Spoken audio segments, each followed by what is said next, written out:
have a vision, think big, ignore the naysayers, work your ass off, and give back and change the world.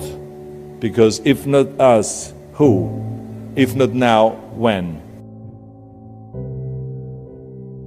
What is the secret to success? And the long version is that I actually always had 5 rules.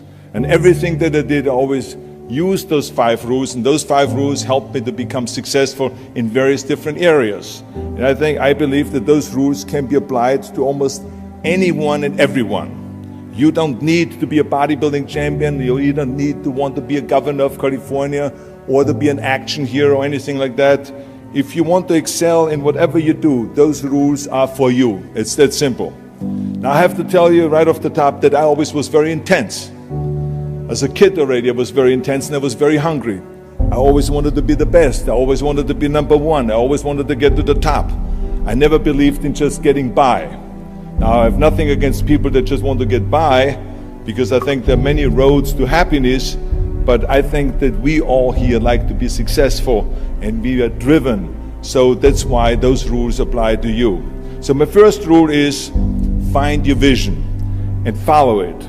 You see, I think it's the most important thing that we have a very clear vision of where we go, a goal, where do we go?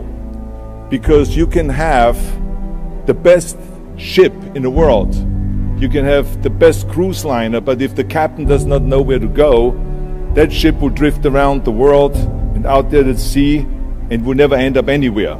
And this is exactly the way it is in real life. If you don't have a goal, if you don't have a vision, you just drift around and you're not going to be happy. This is why it is so important to have that vision. Now, I created that vision in Austria because I grew up after the Second World War. Austria, right along with Germany, lost the Second World War, thank God.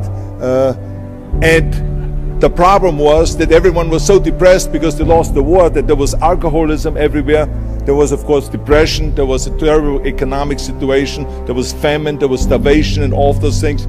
And also it was kind of a little place and narrow. I felt I wanted to get out of there. I wanted to escape. And I couldn't see myself really to work there and to stay there, to work in a factory, or to work on a farm, or to even to follow my father's footsteps and to become a police officer. I couldn't see that either. As a matter of fact, that's what my parents wanted me to do. They wanted me to become a police officer and to marry a girl by the name of Heidi and to have a bunch of children and to run around like the Von Trapp family in The Sound of Music. But that's not what I saw. This was the vision of my parents, but not mine. And luckily, one day in school, I watched a documentary about America. And I found myself, I knew exactly that is where I wanted to end up. I wanted to be in America. Everything that I saw in the documentary, I just loved. Everything was so big. I remember the tall skyscrapers, the monstrous bridges, the giant freeways filled with beautiful cars, the huge jetliners, movie stars, Muscle Beach, and all of those things. I could not wait to get there. The question was just, how do I get there? How do I get to America? I mean, this was not a common thing to do way back in the 50s. No one had the money to travel or anything. But one day I was fortunate enough to see a magazine. And that magazine showed me the path to America. And it was a bodybuilding magazine. And on the cover was this very muscular guy that was standing there like Hercules with a Hercules outfit. His name was Reg Park. This Reg Park was on that cover, and I remember the cover said, Mr. Universe becomes Hercules star. I read the article as fast as I could, learning about how he grew up in Leeds in England, poor, and how he trained 5 hours a day, every single day, and trained and trained and trained and lifted weights, and then he finally became Mr. Great Britain. And then he became Mr. Universe. And then he won a second Mr. Universe title and a third Mr. Universe title, and then all of a sudden he landed in Rome in Cinecittà doing Hercules movies. And there he made millions of dollars, and this money he took and bought himself a gymnasium chain in South Africa, and he became a successful gymnasium owner. And as I read, I became more and more certain about my own future. As I read this story, I was so excited, so interested. I knew exactly that I wanted to become another Reg Park. I know he laid out the blueprint for my life, basically. I could see myself, I could visualize myself clearly to be a champion on that same stage where he won the Mr. Universe, and then to move to America, then get into movies, and then become rich and famous. I had that vision very clearly laid out. I was so happy that I knew exactly where I was going. From that moment on, everything that I did, no matter how hard I had to work or how much I had to struggle, it didn't matter. It was a wonderful joyride because I knew what the purpose was and I found my passion. The simple truth is, if you don't have a vision, if you don't have a goal, if you don't see your future laid out in front of you, you're just floating around without a purpose. And I think that the numbers speak for themselves. This is why so many people around the world are unhappy with their jobs. I mean, in America, 74% of the people hate their job and would like to change jobs. But think about that. That means that only a quarter of the Americans love their life's work. I mean, that is a very depressing statistic. I always smiled when I worked, no matter how hard I worked. I always had a great time, no matter what I did. It didn't matter if it was in bodybuilding, or if it was in the movies, or if it was as governor. I remember in the pumping iron days, people ask me in the gym all the time, why are you smiling all the time? Why are you so happy? You have to lift 50 tons of weights. You have to train 5 hours a day. I mean, I look at the other bodybuilders' faces and lifters' faces, and they look kind of depressing. They look sour. They're miserable that they have to lift weights. You don't look miserable, you look happy. And I tell them always, I say, I smile because I know exactly that every rep that I do, that every set that I do, every weight that I lift, I get one step closer to turning that vision of mine into reality and becoming that Mr. Universe.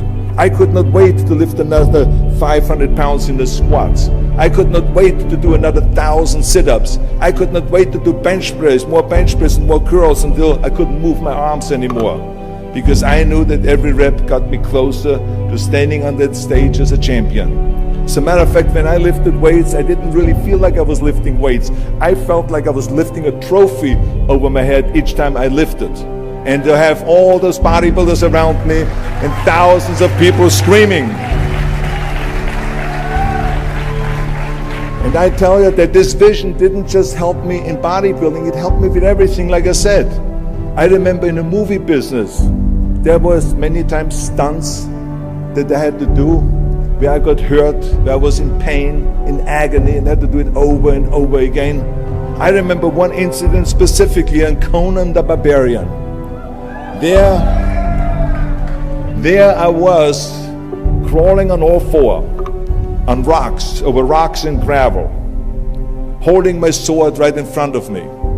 And as I was crawling, the camera followed me, and it was around 30 feet that I crawl on those rocks and this gravel. And eventually, after 10 takes, my elbows and my knees started bleeding and hurting. And the director came to me sheepishly and said to me, he says, do you mind if we do another take? I need a close-up of you. And I said to him, no, I don't mind at all.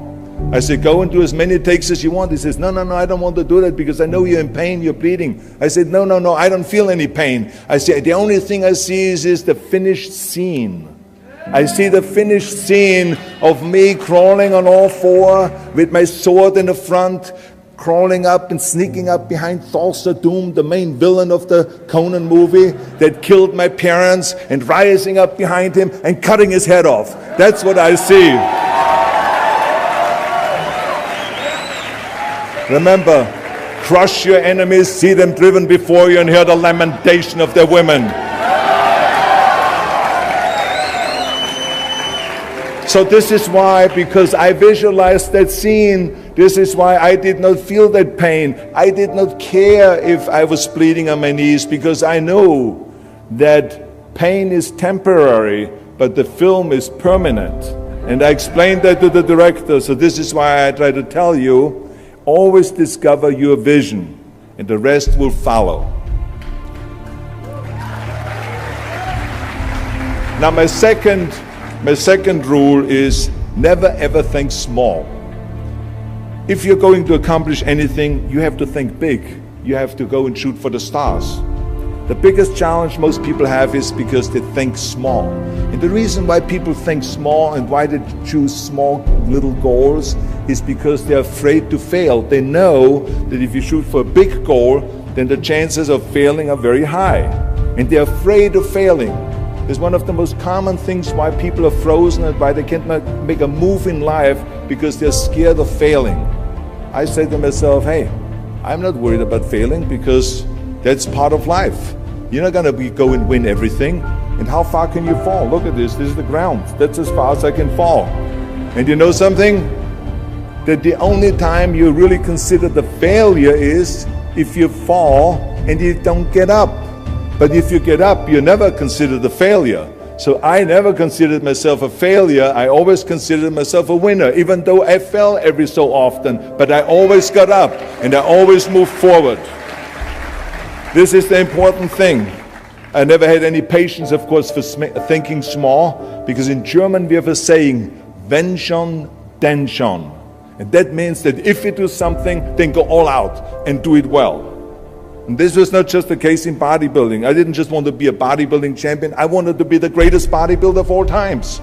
I wanted to have the most muscle, the most muscle of all times, the most definition. I wanted to win the most trophies, the most world championship titles. I just wanted to be the best.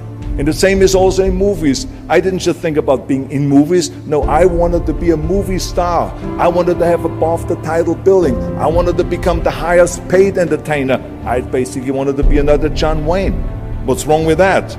And then the same is in politics. I didn't just want to go and be in politics and enter a race for city council. I mean, let's be honest, does that sound right, Schwarzenegger? City council? No, come on.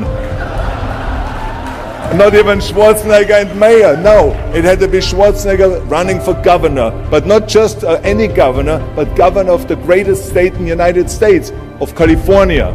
That was the important thing. I give you an example of thinking big.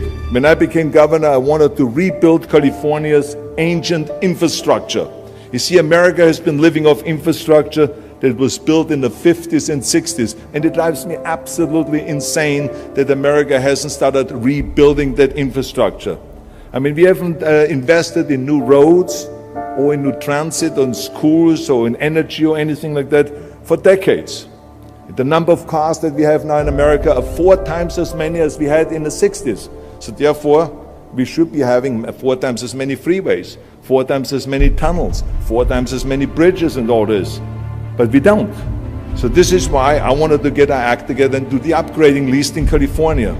So when I talk about infrastructure, I didn't really want to just fix roads and fix and close some holes on the roads. I wanted to build massive freeways on top of freeways. I wanted to build the first high-speed rail in the United States. I wanted to build more bridges and more tunnels, more on-ramps and off-ramps. I wanted to see literally trains everywhere. Well, there was no excuse for Californians to get stuck in traffic, and there was no excuse really to send your kids in overcrowded classrooms in schools, and there was also no excuse that Los Angeles has a 100-year-old sewage system. That's shitty, I think. At first, of course, some of the legislators looked at me like I was absolutely insane when I told them this vision. They were willing to spend maybe $5 billion, which of course is petty cash in compared to what my vision was. But so some politicians, of course, had a hard time to see the big picture because they didn't really ever travel outside California.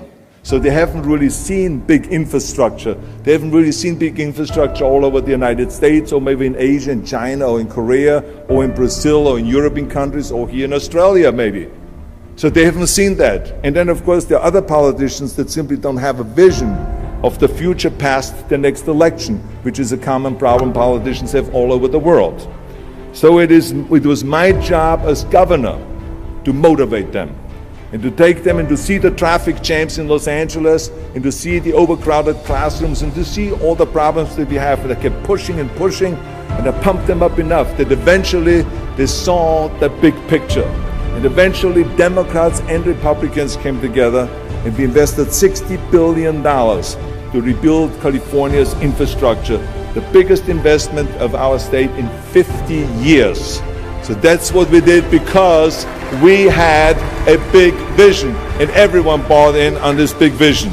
So remember, never think small, think big. My third rule is ignore the naysayers.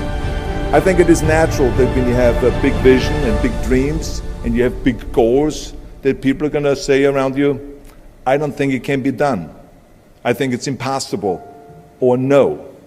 I tell you, I heard this all the time, but I want to tell you, don't ever let them stop you from dreaming and from shooting for the big goal. Because eliminate just simply those words, no, impossible, and it can't be done.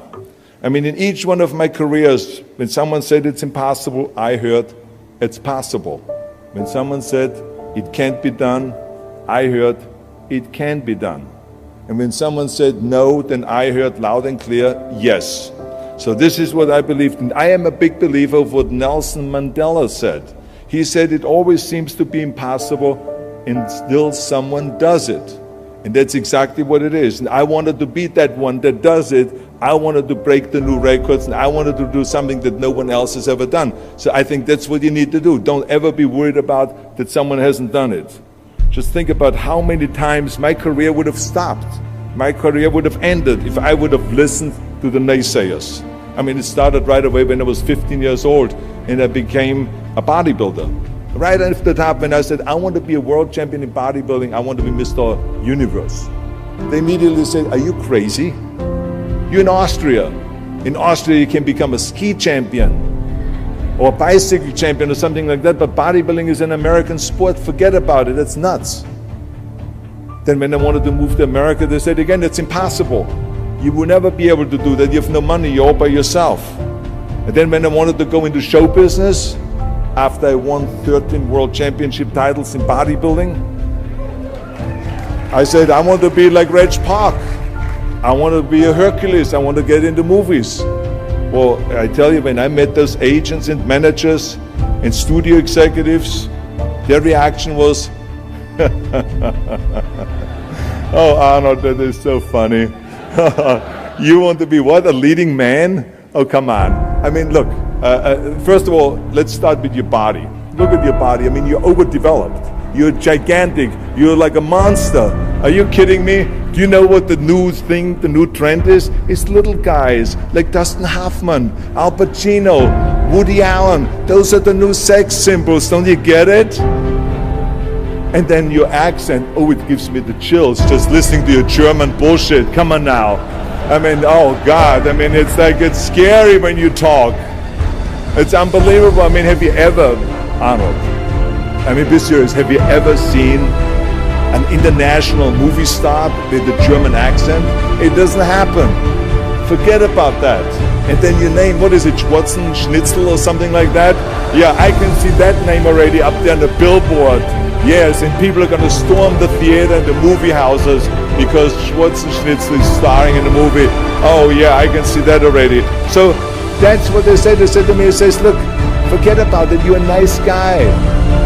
I mean, you're a bodybuilding champion. Why don't you open a gymnasium or a health food store or something like that? We can help you with that. And then we get you on the side some little parts, like maybe playing a bouncer. I mean, with your body, perfect. Or maybe a wrestler. Oh, I have a good idea with your accent, a Nazi officer. Now that's really great for you. I call my buddies over at Hogan's Heroes. I mean, they would probably use someone like you. So that's what they said. Imagine that. Everywhere I turned, they said, no, it won't happen, it's not going to happen, and forget about it. Luckily, I did not listen. I did not listen because I knew if I worked hard enough and if I worked as hard as I did in bodybuilding, 5-6 hours a day, that I will make it, that I could prove them wrong. And I started working very hard. I started taking acting classes, English classes, speech classes, dialogue classes, even accent removal classes. I ran around all day saying lines like, a fine wine grows on a vine. Because you see, we Austrians and Germans have a difficult time with the V and with the W and with the F, we get it all mixed up. So it was a fine wine grows on a vine. Or the sink is made out of zinc. And all those kind of lines. I said over and over, and you know something? All of a sudden, I got a little break. In the early 70s, I remember, all of a sudden, I got a TV show. A little part, then another little part. And then all of a sudden, I got a phone call from Lucille Ball. to be in her special happy anniversary and goodbye, which was with Art Carney. I had this 6-minute scene as an Italian masseur. Now, most people don't know the difference between an Italian accent and the German accent, so I got away with my German accent. But I played this Italian masseur, and I was so delighted. And then right after that, I got a guest starring role in Streets of San Francisco with Michael Douglas and Carl Malden, and then Pumping Iron and Stay Hungry. And then, of course, I landed the big role of as Conan the Barbarian. So finally, I got the big break. And you know what was so interesting about it was that as soon as we were finished with the Conan movie, we were out there on a promotion tour, and the director said at the press conference, the director is John Milius, he said, if we wouldn't have had Schwarzenegger with those muscles, we would have had to build one. Now think about that. Before it was this huge obstacle to have this body, and all of a sudden the director says, if we wouldn't have had Schwarzenegger with his body, we would have had to build one. Now what a turnaround. And then when I did Terminator, James Cameron said, which was really great, he said the "I'll be back" line became one of the most famous movie lines in history because of Arnold's crazy accent, because he sounded like a machine when he talks. So as you see, everything that the naysayers said was a liability became an asset. And the same was also in my political career. When I ran for governor, they immediately said, I shouldn't do it, it is a big mistake, it won't happen, I will lose, and all of those kind of things. And the rest, of course, is history. The bottom line is, if I would have listened to the naysayers, my career would have ended when I was 15 years old. I would be still yodeling in Austria, in the Alps, and I would not be talking here today to you. And the reason why I'm here today and talking to you is because I did not listen to you can't, or it's impossible, or no. So I just recommend to you very strongly, ignore the naysayers.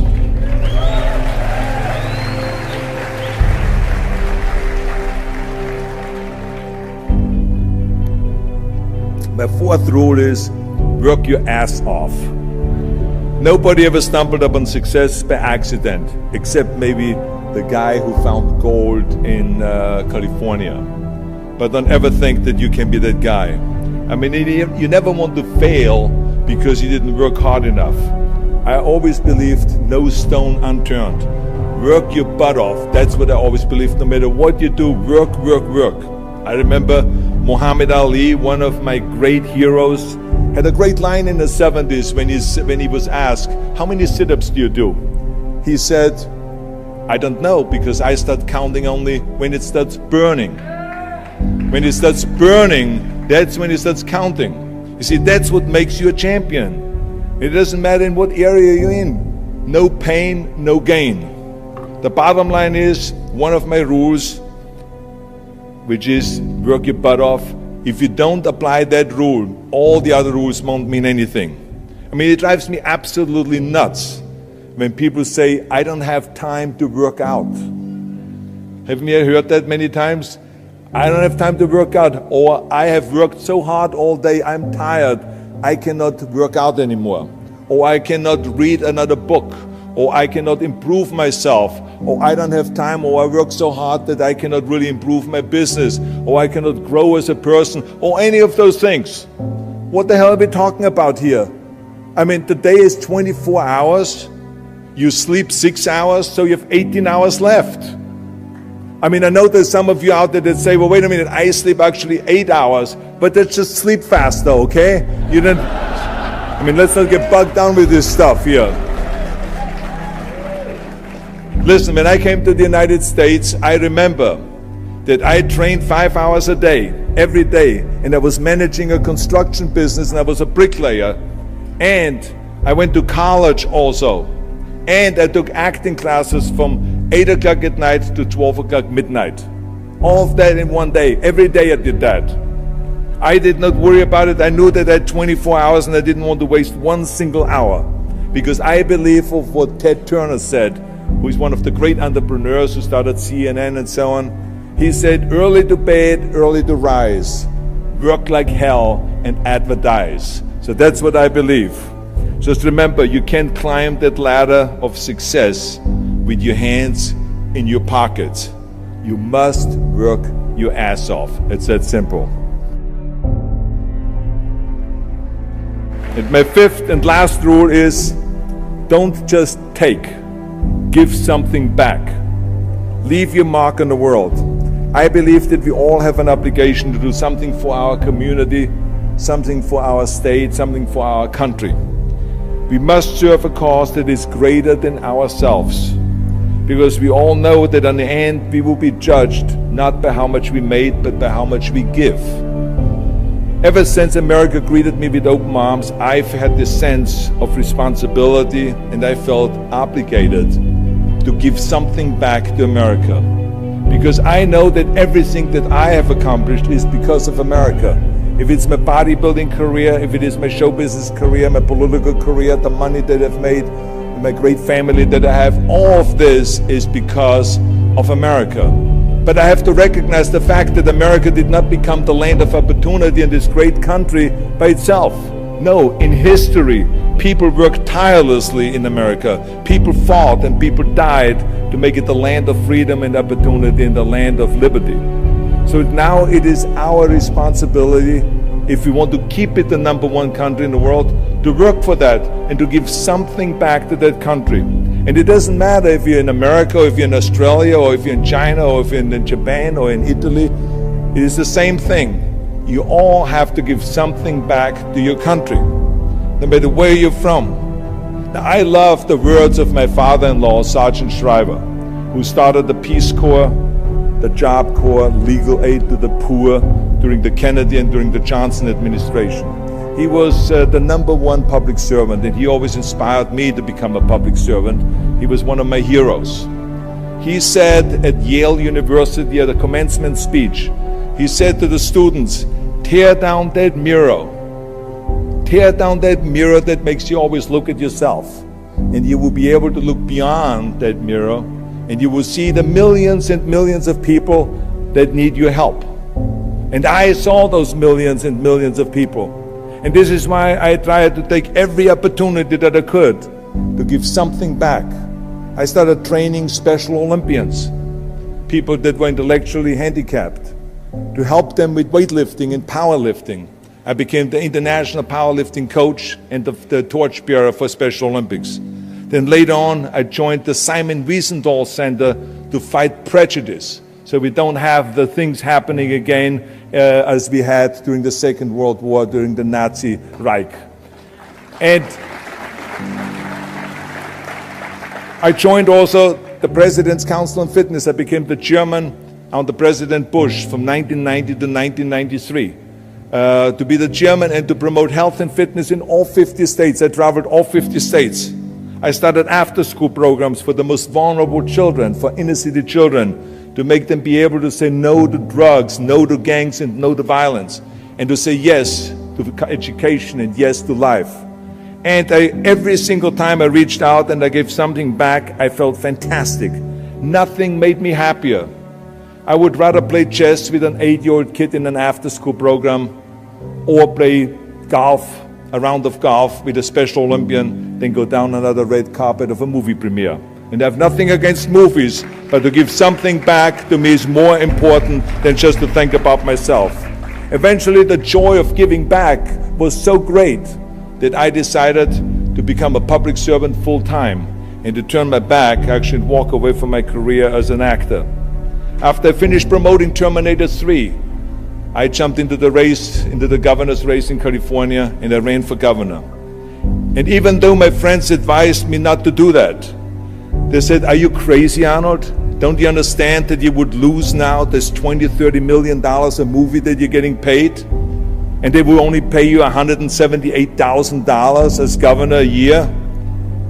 Well, I didn't care, because I knew that all the money that I've made and to be in that position in the first place to make this money is because of America.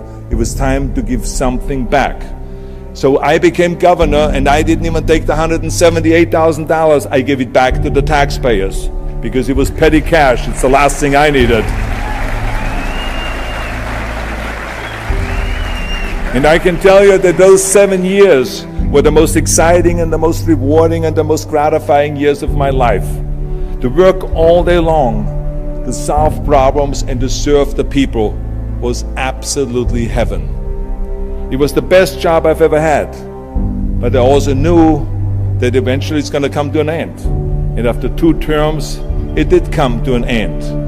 But when it came to an end, the one thing that didn't come to an end and was not finished was my desire to be a public servant and to serve the people. And this is why I continued to work for Special Olympics. That's why I continued to work on fighting my fitness crusade and traveling around the world to promote health and fitness. And this is why I continue to support after-school programs, and we even started the Schwarzenegger Institute at the University of Southern California to continue to inspire students and leaders around the world to find solutions to complicated issues and to give back and to make the world a better place. So thank you. But I tell you that I was very fortunate that I had great heroes. I had great heroes that I could look up to, and I mentioned 2 of them, Muhammad Ali and Sergeant Shriver, my father-in-law. But there's other great heroes like Gorbachev, Reagan, Mandela, great leaders like Mother Teresa, Chancellor Kohl, and Churchill, and the list goes on and on. I mean, those people had such an impact on the world. Single-handedly, they've changed the world. I mean, if you think about just Gorbachev, I mean, this man, every time I meet him, I'm in awe. I mean, he grew up under communism, and he rose from the bottom of the ranks straight up to the top. He became president of the Soviet Union, one of the most powerful people in the world. And he was the leader of the Communist Party. And when he was in that top position, he realized that the system was broken. Now, what do you do when you're the top leader of the Communist Party and you realize that the system, that communism doesn't work? Well, you know what he did? He dismantled communism. Think about the courage that takes. I mean, the guts that it takes to do that. Think about that Gorbachev completely transformed his country with glasnost to give his people for the first time freedom. And then through perestroika, by reforming Russia's economy. He didn't wait for the next president. He didn't complain. He simply said, if not me, who? And if not now, when? So I feel very strongly all of us need to have and embrace that kind of a spirit. We all can create change, whether it is in our neighborhood or in our local schools or in our country. It can be big, but it can also be as little as just going to a school kid that has problems reading and teaching that kids how to read or how to do math. We don't have to just work on me. We should also work on we. Not just me, but also we. Remember that. To lead a truly full life, you must give back. You must leave the world a better place than you found it. Because the bottom line is, it is up to us. I mean, those rules that I've given you are important rules, but giving back is one of the most important rules. I guarantee you that if you follow all of those rules, you will have many victories to celebrate. And you will leave, your work, and you will have extraordinary kind of a record, and you will leave a legacy behind that you can be proud of. So I want you to remember those rules. Have a vision. Think big. Ignore the naysayers. Work your ass off and give back and change the world. Because if not us, who? If not now, when?